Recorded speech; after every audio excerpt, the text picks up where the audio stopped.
دشمنیاں تھی. تو یزید حسین سے نہیں ٹکرایا تھا, اللہ سے ٹکرایا تھا, چونکہ اللہ نے اہل بیت کو اس مقام پر رکھا تھا جو موت سے ماورا ہے, جہاں موت نہ آئے, وہ مقام اہل بیت ہے. یزید نے سر کاٹ کے قرآن کو جھٹلایا, اللہ کو جھٹلایا. حسین نے ابو سفیان کے پوتے کو جھٹلایا. میں جھوٹا کہتا ہوں, نو کے نیزہ پر یہ حسین کی شہادت کا اعلان نہیں ہے, قرآن کی صداقت کا. اللہ کے کافر مطلق ہونے کا اعلان ہے. یہ ہے اہل بیت, اس کو کہتے ہیں اہل بیت. میں اہل بیت کی ضمانت میں دیتا ہوں آپ کو, کیسی بیماری, کیسا مرض, کیسا خدشہ, کیسا ڈر, کیسا خوف, کیسی دہشت, کیسی وحشت, کیسی تھر تھری, کیسا لرزہ, کیسا ارتعاش. مطمئن ہو جائیے, آپ کے پاس کچھ چیز آئے گی نہیں. شرط ہے اہل بیت کے دامن سے چمٹ جائیے, کوئی نجاست آپ تک آئی نہیں سکتی, نہ عذاب آ سکتا, نہ غضب الہی آ سکتا, نہ کوئی بیماری آ سکتی, نہ کوئی آپ کے پاس نقص آ سکتا, نہ کوئی عیب آ سکتا. اہل بیت کو تسلیم کرنے کا دنیا میں سب سے بڑا فائدہ تو یہ ہے. اور قیامت میں اللہ کیا اجر دے گا یہ تو کوئی جانتا ہی نہیں. یہ ایام سفر کے ایام ہے, تیسری سفر گزر چکی ہے. آپ کو پتا ہے اتنا بڑا مجمع, اتنی رات میں 11:30 بجے جب لوگوں کو نیند محبوب ہوتی ہے, بستر مربوط ہوتا ہے, فرش عزا پہ بیٹھے ہیں, مگر کبھی غرور نہ کیجیے گا, کبھی کبر سے کام نہ لیجیے گا, کبھی گھمنڈ کا دامن نہ تھامیے گا کہ ہم مجلس میں آئے ہیں. آپ ایک جگہ آئے ہیں مجلس میں, دنیا میں کھربوں جگہ مجلس ہو رہی ہے, وہ پسلیاں ٹوٹی ہوئی ہر جگہ پر مجلس میں پہنچ رہی ہے. آپ نے فرش عزا بچھایا, ادھر حسین کی دکھیا ماں کیا معلومات کی خدمت میں اہل حرم نے, مسورائے اہل بیت نے ہر موڑ پر, ہر روح پر. عزیزوں, تقریباً 70 منٹ ہو گئے, آپ نے مجھے بہت دیر سن لیا, اور میں نے بھی بہرحال اپنے امکان بھر آپ کی خدمت کرنے کا جتنا حق تھا اتنا تو ادا نہیں ہو سکا, مگر میرا شمار خادموں میں تو ہو گیا آپ کے. آپ کو کچھ سنانے میں بس ایک 2 لفظوں کے مسائل پڑھنا چاہتا ہوں, 2 لفظوں کی. وہ جو وارث آئے تطہیر بیویاں تھیں, اگر 5 منٹ کے مسائل پڑھوں گا نا آدھا گھنٹے, صرف ایک روح دکھانا ہے آپ کو. سمجھیے 2 باتیں بتا دوں. میرے یہ بچے بیٹھے چھوٹے چھوٹے بیٹے, جناب سکینہ کو جانتے ہو, میرے بچے کہہ رہے ہیں 3 سال کی زیرہ بی بی, حسین کے سینے پہ سونے والے, نام میں فاطمہ ہے. ایک منزل آپ کو سنا دوں, مسائل تو اور بھی سنا سکتا تھا, آپ بے حال ہو جاتے, بے ہوش ہو جاتے. کون برداشت کر سکتا ہے اہل بیت کے مسائل, مگر میں آپ کو بس ایک رخ بتا دوں اور ایک چھوٹی سی روایت سنا دوں. آپ میرے ساتھ چلیں. کتنی چھوٹی بچی ہے سمجھیے گا بس. اب میں شہادت نہیں پڑھوں گا آپ کے سامنے, میں کوئی تفصیلی بیان نہیں دوں گا. ایک تصور رکھنا چاہتا ہوں جو روایت میں درج ہے. جناب سکینہ کی کتنی عمر ہے حضور؟ 3 سال. شہادت کے وقت 4 سال, کربلا میں 3 سال. اور کر رہے ہیں آپ, شہزادی کی ولادت 58 ہجری. بی بی جب اس دنیا میں آئی تو نام فاطمہ تھا, مگر سکینہ کیوں کہا؟ سکینہ کہتے بچے سکون, حسین کو سکون نہیں ملتا جب تک سکینہ سینے بنا آیا.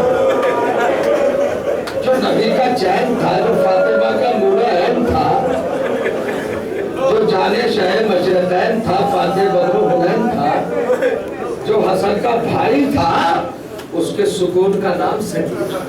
امام حسین کو سکون نہیں ملتا تھا، نام سکینہ رکھا ہے، لقب ہے سکینہ، نام تو فاطمہ صغیرہ ہے۔ امام حسین کے 4 بیٹے ہیں، 4 بیٹے ہیں، چاروں بیٹوں کے نام علی، اور اس کے ساتھ ساتھ ایک لفظ بڑھایا صفت کا، علی الاکبر، علی الاوسط، علی الصغیر، علی الاصغر۔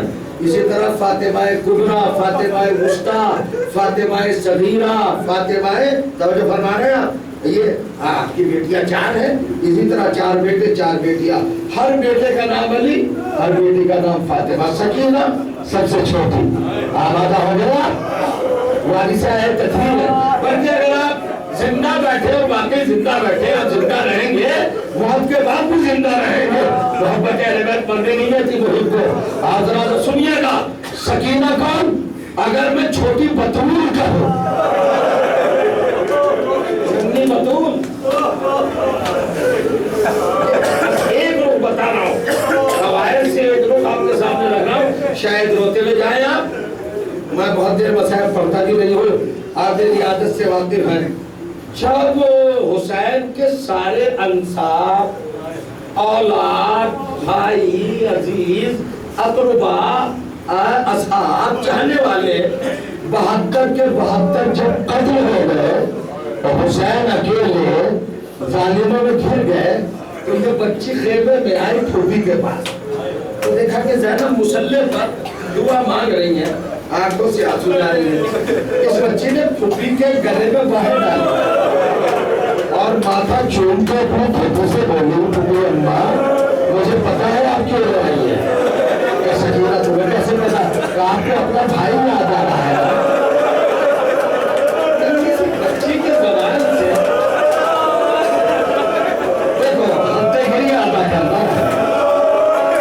میں نے فضائل میں آپ سے نہیں کہا کہ توجہ کیجیے، میں نے فضائل میں آپ کو زحمت نہیں دی ہے، مگر مسائل میں کہہ رہا ہوں آپ کو اپنا بھائی یاد آ رہا ہے نا؟ 27 لاکھ کا لشکر، اس لشکر کے بیچ میں حسین نیزو والے، بھالے والے، تبر والے، شمشیر والے، اور گھوڑے اونٹ یہ قدم ملائے ہوئے، ایسے کہتی ہاں بیٹی مجھے میرا باجا ہے، حسین مجھے دکھائی نہیں دیتا، میں جا رہی ہوں، آپ کے بھائی کا پتہ لے کے میں آتی ہوں۔ جناب سکینہ گھوڑوں کی پہلی قطار سے، جو تقریباً 2.5 لاکھ کے لشکر پر منتظر تھی، 2.5 لاکھ گھوڑے دیوار بنائے ہوئے تھے، قدم سے قدم ملائے، بیوی کیسے گئی نہیں پتا چل سکتا، مگر آ گئی۔ اس کے بیچ میں خلا تھا بہت دور کا، پھر دوسری فوج تھی، تقریباً 1 فرلانگ کا فاصلہ تھا۔ اس 1 فرلانگ کے فاصلے کے درمیان اس بچی نے بوڑھے کو آتے دیکھا، جو وضاحت سے شامی باشندہ تھا، شام کا رہنے والا، داڑھی سفید، قد لمبا، بزرگ، اور ماتھے پر گھٹے کا نشان، سجدے کا نشان، جس نے سوچا یہ مسلمان ہے، میرے جد کا کلمہ گو ہے، بغل میں قرآن تھا، وہ آگے بڑھا، آگے جب بڑھا تو بی آگے بڑھی، میں مظلومیت بتا رہا ہوں، آگے بڑھی، بی نے آگے بڑھ کے کہا السلام علیکم ایھا الشیخ، یہ بزرگ آپ کا سلام۔ اس ظالم نے سلام کا جواب بھی نہیں دیا، اتنا ستمگر سنگل تھا جو اسے سلام کا جواب نہیں دیا، بلکہ پڑھ کے مجھے مانتے، کون ہو تم؟ کہا سکینہ، سکینہ ہو، کبھی تو من کس کی بیٹی ہو؟ کہا بنت حسین، کہا حسین کی بیٹی ہو، کہا بنی حسین، کون حسین؟ کہا سبط رسول اللہ، رسول اللہ کا نواسہ حسین، دیکھئے گا میں حسین کی بیٹی ہوں، حسین رسول کا نواسہ۔ کہا کیا کرنے آئی ہیں آپ کیوں آئی ہیں؟ تو کہتی ہے شیخ میں اپنے بابا کو ڈھونڈنے آئی ہوں، تو بزرگ مجھے دکھائی دیا، میں نے چاہا تو اس سے پوچھوں، تو ظالم نے کہا میرے قریب آ میں بتاتا ہوں، تیرا باپ کہاں ہے؟ میری زبان جل جاتی